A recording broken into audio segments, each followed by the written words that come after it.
This discussion about the day after is comical. Actually, it's not comical, it's pathetic and hypocritical. Was there a discussion about the day after Germany? After Hiroshima?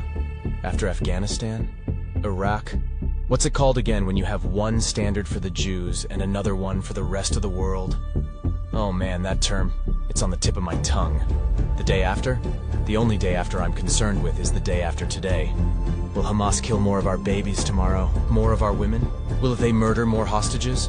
How about we focus on the mission of ridding the world of pure evil and returning our innocent hostages? How about we focus on that? It is simply laughable how the world thinks they're going to dictate to us about the day after. With all due respect, who the hell are you to tell Israel what to do the day after it eliminates a threat that beheaded its children? Want to know what we are going to do the day after? I'll tell you. We are going to spend years healing our country, taking care of our mental health that was severely damaged by the Hamas atrocities and the footage that followed. The day after, we are going to hug our children and explain to them why their friends were raped, and what rape is. The day after, we are going to learn how to live with only one parent because the other one was brutally murdered by Hamas. Or maybe no parents, and no siblings because they were all wiped out by Hamas. The day after, we are going to have to try to convince our children again that monsters are not real, after they saw very real monsters in real life. We are going to spend years trying to get their innocence back, something we might never succeed at. The day after, we are going to have to rebuild our homes, rebuild our country, because they were burnt down to the ground by a radical terrorist organization who acted like savage pigs. The day after, we are all going to have to hug our neighbors and never let go.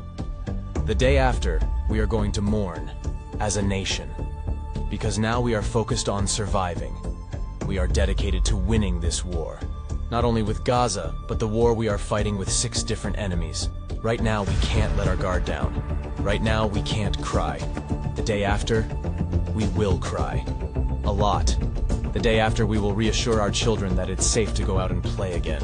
We will promise them that they can go to a music festival again.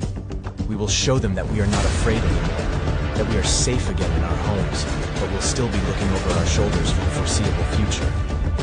We just can't let our kids see us doing it. What will be the day after? What will be is that all the trauma and sadness will land on this country like a nuke, and we will have to spend a very long time reversing the damage, physical, mental, and emotional, that October 8th and the resulting war caused every single person in this country. That is what will happen on the day after. We will put the pieces back together because right now this country is shattered into a zillion little pieces. The day after, we will rebuild. The day after, we will cry. The day after, we will mourn. The day after, we will embrace. The day after, we will overcome. The day after, we will love. The day after, we will heal. The day after, we will eventually sing and dance. We will dance again.